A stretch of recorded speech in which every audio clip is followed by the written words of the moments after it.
Bienvenue encore cette semaine à Hockey le magazine. Jasmin, tu veux nous parler de hockey-ball? Bien, tout à fait. Deck Hockey Montérégie, c'est une nouvelle association qu'on a cette année, qu'on est fiers d'avoir à Hockey le magazine. On va aller voir leurs installations et leurs équipements. Tu vas voir, Danny, qui sont très bien installés pour recevoir les gens, pour des gros tournois notamment. Et j'ai bien hâte de vous présenter cela. Et on va aller faire un tour en gymnase aussi avec Stéphane Dubé. Ça fait toujours du bien d'aller faire un petit tour au gymnase. Un petit peu d'exercice. Et parlant d'exercice, avec Denis Chalifou, on sera sur la glace pour travailler les open face, donc position des patins, changement de direction.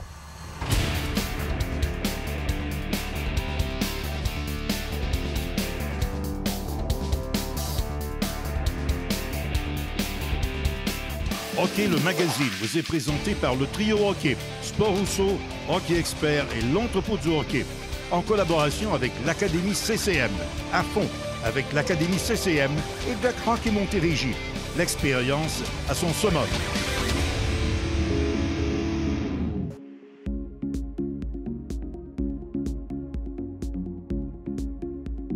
Bien, ce qui est le fun du deck hockey, justement, en ce moment, pourquoi ça connaît une ascension de la sorte, c'est l'utilisation des équipements sportifs de haute qualité. À peu près tous les centres de deck au Québec sont rendus avec des installations de la sorte, ce qui fait que ça rend le sport vraiment sérieux, crédible, puis que les gens adhèrent au sport parce qu'il y a une uniformité qui est vraiment presque standardisée à travers le Québec.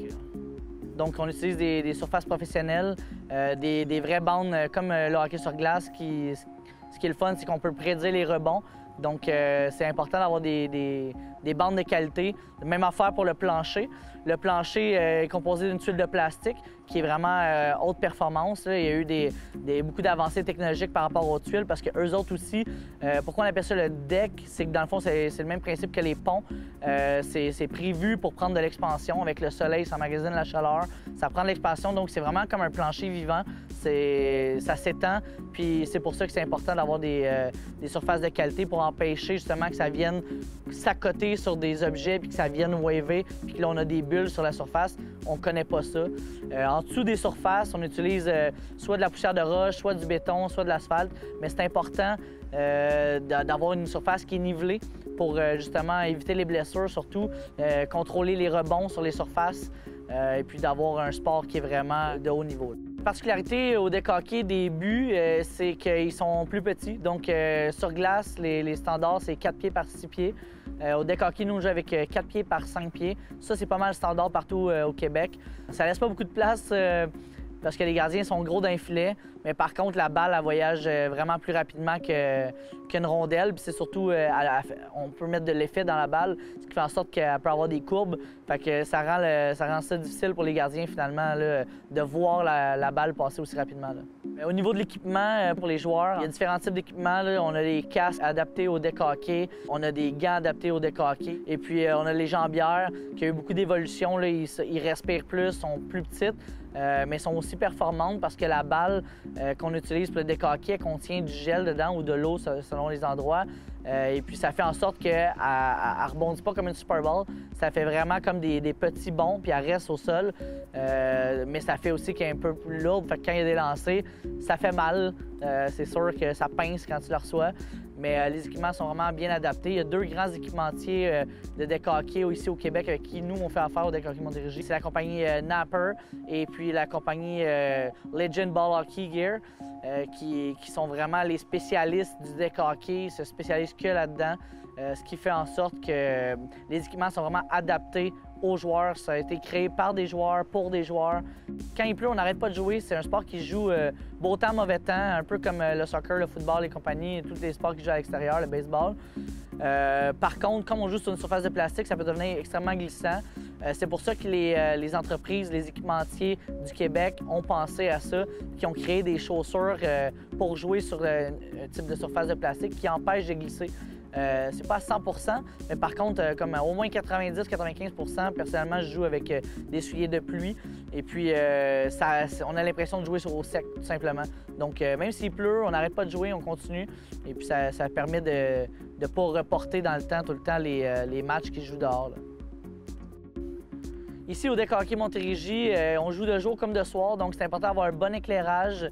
On fonctionne avec de l'éclairage au LED. Cet éclairage-là est vraiment uniformisé en ce moment au Québec. Tout le monde utilise ce type d'éclairage-là parce que justement, il n'y a pas de coin sombre. Puis on a un partenariat avec Hydro-Québec. C'est une subvention qui fait en sorte que, dans le fond, que les lumières sont absorbées en subvention. Donc, c'est 80-20. Et puis, ça fait en sorte que ça permet de rendre accessible au centre de deck hockey de l'éclairage de haute qualité à moindre frais. Pour nous, au Deck Hockey Montérégie, le fait que tous nos équipements sont faits au Québec par des équipementiers québécois, bien, c'est sûr que c'est une fierté parce que, étant québécois, bien, c'est sûr qu'on essaie d'encourager local, on essaie d'encourager l'économie du Québec. Comme les gens sont ultra reconnaissants envers nous, bien, nous, on l'est envers les équipementiers. Fait qu'on se permet d'être fiers et d'encourager les équipementiers du Québec. On se retrouve chez Collecte Édition pour notre question de la semaine avec Pierre. Et Pierre, cette semaine, on revient sur des gens qui ont le plaisir de collectionner les cartes d'un seul joueur en particulier. C'est pas toujours tout le monde qui a envie de collectionner les cartes de toute une année au complet. Et quand tu es partisan d'un seul joueur, bien, ça devient ça la passion un peu. Oui, exactement. Il y en a qui vont vouloir suivre un joueur pendant toute leur carrière. Moi, par exemple, je collectionne Patrick Roy depuis longtemps. Il y en a d'autres que ça va être de Crosby, McDavid. Ça fait changement de collectionner une série complète ou de collectionner, mettons, juste un type de carte. Est-ce que pour des collectionneurs, c'est possible d'avoir toutes les cartes en circulation de des joueurs aussi populaires que ceux que tu viens de nommer? Il y en a tellement en circulation, des variétés de cartes. C'est physiquement possible, mais l'affaire, c'est que maintenant, il y a des cartes qui vont jusqu'aux cartes uniques, les 1 de 1 qu'on dit, ou même des cartes sur 5 ou sur 10. C'est quand même difficile à acquérir parce que non seulement elles sont dispendieuses, mais en plus, bien, il faut que la personne veuille s'en départir aussi. Oui, tout à fait. Bien, on va aller à notre question de la semaine, justement, à ce sujet-là. On se demande donc cette semaine combien y a-t-il de variétés de cartes de Carey Price différentes en circulation? SA 598, B 983, C 1525 ou D 5544? La réponse après la pause.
On se demandait avant la pause combien y avait-il de variétés de cartes différentes de Carey Price en circulation. La réponse est D 5544. Et Pierre, ça frappe l'imaginaire, un chiffre aussi haut que ça pour Carey Price qui est encore en activité. En plus, Carey Price, c'est même pas un joueur retraité. Ça en fait énormément des variétés de cartes. Comme on le disait avant la pause, ça devient difficile de tous les avoir. Bien, c'est presque impossible, mais c'est faisable. Au moins, ça donne une espèce d'embarras du choix, dans le fond, à celui qui veut le collectionner. Puis c'est pas celui qui en a le plus. Mettons Wayne Gretzky, Patrick Roy, on parle de 10 000 cartes et plus. C'est assez spectaculaire. Merci beaucoup, Pierre. Ça fait plaisir.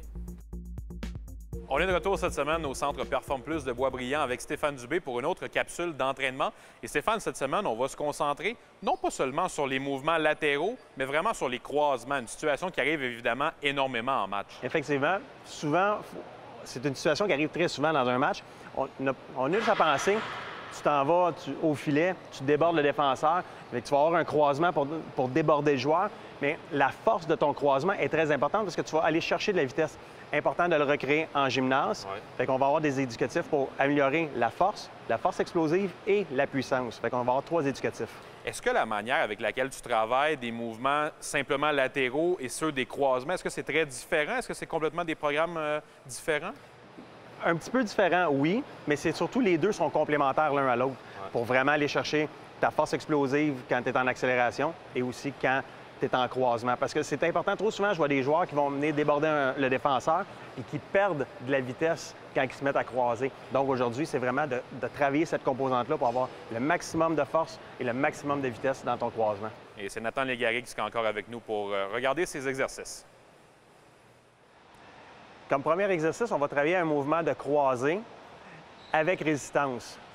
Pour les besoins de la cause, présentement, on a un Prowler, l'équipement que nous, on a à notre disponibilité. À la maison, si tu n'as pas cet équipement-là, tu peux travailler avec une résistance où c'est quelqu'un qui va venir te donner la résistance. Important mouvement bas, en contrôle. C'est vraiment un mouvement de force de croisement. Comme deuxième exercice, on va proposer un mouvement de force-vitesse. Donc, un mouvement croisé qui finit avec une légère explosion, un petit saut. Et on va aussi, à la fin du mouvement, Nathan vient garder une pause de 1 à 2 secondes. C'est qu'en plus de travailler la force explosive, on vient travailler la stabilité unilatérale. J'aime bien combiner, maximiser l'exercice avec plusieurs composantes. Pour l'exercice, on utilise un câble, donc on peut utiliser la charge vraiment en fonction du niveau de joueur. Encore une fois, si à la maison, vous n'avez pas ce genre d'équipement-là, ça peut se faire avec d'autres types de résistance, comme un tubing. Comme troisième exercice, on va proposer un mouvement vraiment de puissance. Donc, on a montré un mouvement de force, on a montré un mouvement de force-explosion. Là, on est vraiment en explosivité. Un crossover skating jump, donc c'est un mouvement de patin en croisé avec un mouvement pliométrique, un saut à la fin. Vraiment, on met l'emphase sur l'explosion pour ce mouvement-là. Stéphane, avec le contexte qu'on connaît depuis 2 ans, on est quand même toujours à la recherche de solutions pour adapter l'entraînement à la maison. On ne le souhaite pas, évidemment, qu'on ait à le faire, mais est-ce que ce sont ce genre d'entraînement-là qui peut se faire à la maison? Effectivement. Aujourd'hui, on le fait avec de l'équipement, que c'est pas nécessairement tout le monde qui peut avoir accès, mais les exercices qu'on a fait aujourd'hui peuvent se faire à la maison avec une résistance manuelle, ça peut se faire avec des cordes, ça peut se faire avec des élastiques. Donc, c'est facile à adapter à l'extérieur.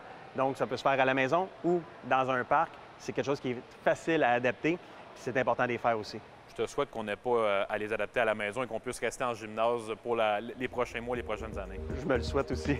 Merci beaucoup, Stéphane. Merci.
Cette chronique équipement vous est présentée par le Trio Hockey, Sport Rousseau, Hockey Expert et l'entrepôt du hockey. Cette semaine, à la capsule équipement, on y va d'une pièce qu'on ne voit pas beaucoup, cachée sous le chandail, mais qui est importante au niveau de la protection. On parle des épaulettes. Oui, tout à fait. C'est une pièce encore très importante, surtout si tu joues contact ou tu bloques des lancers, des choses comme ça. Il y a vraiment plusieurs options qui s'offrent aux joueurs, point de vue épaulière, épaulette. Puis CCM, Sherwood et Bauer font des produits encore cette année de vraiment haute qualité. On voit que là aussi, la technologie a évolué parce que c'est plus les grosses coquilles très rigides qu'on avait habituellement sur les épaules. Là, c'est beaucoup plus, un peu plus mou, puis plus près du corps. Bien, c'est beaucoup les matériaux utilisés de nos jours ils protègent autant, sont plus profilés sur le corps, donc beaucoup moins larges. Tu ressembles moins à un joueur de football, si je peux dire. Mais il y a aussi le fait que lors d'un impact, les joueurs adverses, il peut se faire mal, évidemment, sur une mise en échec quand même violente. Mais l'impact, l'équipement est fait pour absorber les chocs plus qu'à l'époque. Et c'était très carré au niveau des épaules à l'époque. Là, je vois qu'il y a des ajustements un peu partout, qu'il y a plusieurs pièces qui sont flexibles. Ouais. Mais tout à fait, que ce soit la Jet-Speed FT4 Pro qu'on a ici, la Ultrasonic ou la Wrecker R1 qu'on a ici, il y a plusieurs ajustements au niveau des bras, des avant-bras. Donc, tu peux ajuster la longueur, dépendant si tu es plus petit, plus grand, puis s'assurer qu'avec tes protège-coudes, l'ajustement soit également au bon endroit. Comme athlète ou comme joueur qui va venir se choisir une paire d'épaulettes, c'est quoi les critères qu'il doit regarder pour savoir qu'il est bien protégé? Bien, ça dépend le genre de joueur. C'est un défenseur qui bloque des lancers, peut-être que c'est un attaquant défensif à la Philippe Danault, en exemple. Peut-être que ça prend quelque chose d'un petit peu plus de padding. C'est sûr qu'il y a des parties qui sont amovibles, comme le bas de certaines épaulettes, que tu peux retirer, mais c'est vraiment la protection qui est le critère numéro 1. Critère numéro 2, c'est l'ajustement. Donc, dans la famille CCM, Bauer, Sherwood, il y a différentes lignes, que ce soit Supreme et Vapor chez Bauer ou Jet Speed et TAC chez CCM. Il faut s'assurer que ce soit le bon ajustement. Il ne faut pas que ce soit juste une question de look, si tu trouves ça plus beau. Il faut juste s'assurer avec nos spécialistes en magasin que vous faites le bon choix qui maximise la protection pour minimiser les blessures. Et le but d'être confortable aussi. Et dans ce confort-là, de se sentir à l'aise, le poids des épaulettes est un autre facteur. Oui, tout à fait. Mais de nos jours, les épaulettes, selon les prix, le poids est vraiment similaire, à l'exception peut-être de la série CCM Jet Speed, qui est peut-être un petit peu plus légère que les autres. Mais confort, poids, ajustement, c'est vraiment les choses qu'il faut regarder. Au niveau des épaulettes, il y a une grande amélioration, surtout au niveau des matériaux. Je me rappelle une époque où c'était des grosses coquilles très rigides au niveau des épaules. Ça a beaucoup changé. Oui, effectivement. Maintenant, c'est des mousses de différentes densités utilisées par les fournisseurs. Donc, lors d'impact, la distribution du choc est beaucoup plus distribuée. C'est beaucoup mieux. Donc, à l'époque, le plastique, tu avais un choc, ça faisait mal à toi et la personne qui recevait la mise en échec. Maintenant, on peut quand même se faire mal, mais l'impact est beaucoup moins violent. Et je remarque sur les 3 paires d'épaulettes qu'on a ici, une protection à l'avant. C'est la protection pour? Le sternum. Donc, c'est important. Peu importe le prix que tu vas payer tes épaulettes, tu vas tout le temps avoir une protection à l'avant. Donc, si tu bloques des lancers, tu te couches devant des lancers ou même une rondelle déviée, c'est important d'avoir une bonne protection à l'avant. Et j'ai remarqué sur celle-ci qu'on a de Sherwood, il y a même une protection à l'arrière. Oui, exact. La plupart des épaulettes en ont. Celle-ci, chez Sherwood, est un petit peu plus évidente. Mais ça, c'est vraiment important. C'est un attaquant devant du filet, puis que toi, tu étais défenseur, Bruno. Tu as sûrement donné des coups de Sherwood dans le dos de certains attaquants. donc, à ce moment-là, c'est important d'avoir une bonne protection à la colonne vertébrale. Eh bien, merci beaucoup. Très intéressant. Merci de nous avoir éclairé sur les épaulettes. La semaine prochaine, là, on s'attaque au monde des culottes. Merci tout le monde. Bonne semaine.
chronique sur la glace est une présentation de l'Académie CCM. À fond avec l'Académie CCM. Bienvenue à l'Académie CCM, présentée par Play 360. Encore une fois cette semaine avec Denis Chalifou. Denis, un de nos ambassadeurs d'ailleurs de l'Académie. Écoute, c'est la prise d'information, les changements de direction, moi ce que j'appelle le contact visuel, ce qu'on appelle dans le langage courant la position open face. C'est quand même devenu presque vital pour les joueurs de hockey avec la vitesse ou la circulation. Tu as tout à fait raison, Danny, puis je te dirais, je rajouterais un volet de sécurité. Oui. De positionner son bâton devient crucial dans la prise d'information, comme tu as mentionné. La tête doit bouger aussi, voir ce qui s'en vient devant soi. Une espèce de balayage. Hein? Exactement, pour éviter justement une mauvaise surprise qu'un joueur qui arrive et qu'on n'a pas vu venir. Fait que donc, dans cet élément-là qu'on va voir ici, l'importance que je vais mettre, ça va être le positionnement du bâton qui va faire en sorte que mes yeux vont être au bon endroit pour voir justement le trafic qui s'en vient devant soi. On regarde ce que ça donne. Alors, pour l'exercice ici qu'on va faire, j'ai parlé du open face en zone neutre.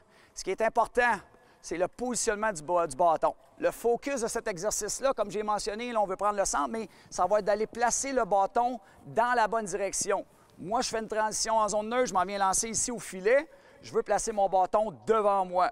Fait que des fois, je vais avoir un gaucher ou un droitier. La différence, c'est d'avoir une main ou deux mains sur le bâton. Voici à quoi ça ressemble. Je pars ici, je patine vers le centre. Dégage le bâton devant, croisement, reçois la passe, deux mains et je m'en viens lancer au filet. Je freine au filet et je m'en viens me placer ici pour le prochain joueur.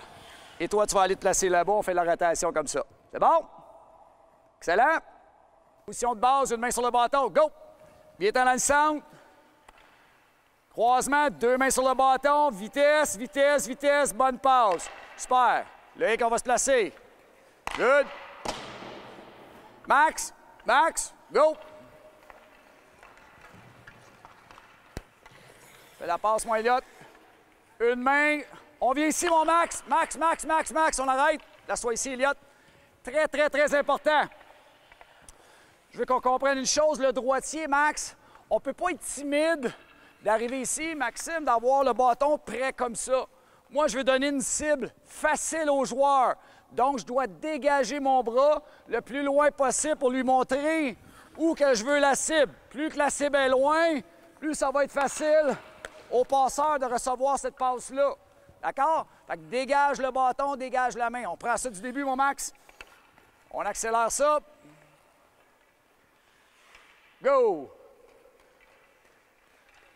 Dégage le bâton devant. Deux mains, super, good. On accélère. Amelia, go! Max fait la passe, deux mains, plie les genoux, croisement. On fait la passe. Excellent. Go! Plie les genoux. Deux mains sur le bâton, croisement, croisement, croisement. Excellent. Go! Plie les genoux, Lily Rose. Deux mains sur le bâton. Vraiment, là, l'idée, c'est d'avoir un contact visuel avec son coéquipier, sa coéquipière, en agissant de la sorte, en étant en mesure de donner une cible, voir son coéquipier, coéquipière, savoir si la passe est disponible, donc de s'ajuster, parce qu'il peut aussi que ton coéquipier ou ta coéquipière perde la rondelle à ce moment-là. Bien, évidemment, ça t'envoie le message qu'il faut freiner, il ne faut pas que tu t'éloignes de ta zone, tu t'éloignes de ton coéquipier, que tu viennes lui prêter main forte, tu demeures disponible pour une option de passe. On écoute ce que je veux avoir maintenant. Je veux avoir une certaine prise de vitesse. On est en transition en zone neutre. La game aujourd'hui est très rapide. Je ne peux pas avoir un joueur ou une joueuse qui s'en vient ici puis qui se contente d'avoir des croisements comme ça. On va aller chercher le maximum de vitesse. J'arrive ici, dégage le bâton. On va avoir des croisements avec énergie pour s'assurer d'avoir une vitesse lorsqu'on va entrer en zone neutre, en zone offensive pour aller prendre un tir au filet. Fait que c'est important d'avoir énormément de vitesse dans nos croisements pour avoir une bonne attaque. Go! Deux mains sur le bâton. Croisement, croisement, croisement. Excellent. Go! Plie les genoux, plie les genoux. Super. Deux mains sur le bâton. Croisement, croisement, croisement. Good. Go! Une main sur le bâton, Luc. Dégage le bâton, dégage le bâton. Excellent. Go, Max. Pour les droitiers, c'est un peu plus difficile parce que faut avoir une main sur le bâton au départ, donner une cible, c'est un petit peu plus difficile. Ici. Ça fait quelques fois, je te vois, là, regarde bien ça. Voici ton positionnement. Lorsque tu t'en viens ici, toi, tu mets tes 2 gants de main. OK? On veut éviter ça. Moi, j'ai pas besoin d'avoir 2 gants comme ça. Moi, je m'en viens ici. Lui, ce gars-là reste là. C'est une main, le bâton que la main que le bâton que je veux dégager devant, et non les 2. Exact. Croisement, croisement, croisement. Boum, on va lancer. Alors, Denis, t'es pas mal dur avec les jeunes. Tu veux même pas ça facile. Écoute, ce qu'on vient de voir, c'est quand même du matériel assez relevé en termes de niveau de jeu.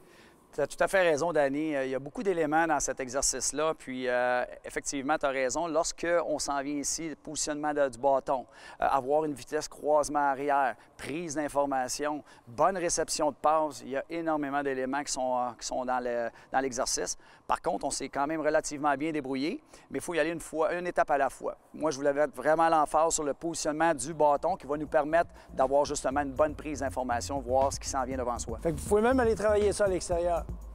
Bon entraînement.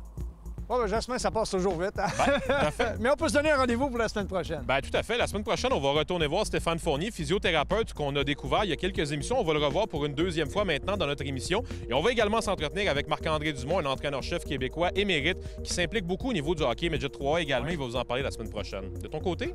Bien, avec Katia Hydra, on va parler du tir-poignet. Et dans les petites catégories, souvent, là, on a tendance à vouloir lever la rondelle très rapidement, puis on se concentre trop là-dessus. Alors, Katia va nous donner quelques bonnes indications à comment développer son tir du poignet. À la semaine prochaine. Hockey le Magazine vous a été présenté par le trio Hockey Sport Rousseau, Hockey Expert et l'Entrepôt du Hockey, en collaboration avec l'Académie CCM. À fond avec l'Académie CCM et Tech Hockey Montérégie. L'expérience à son summum.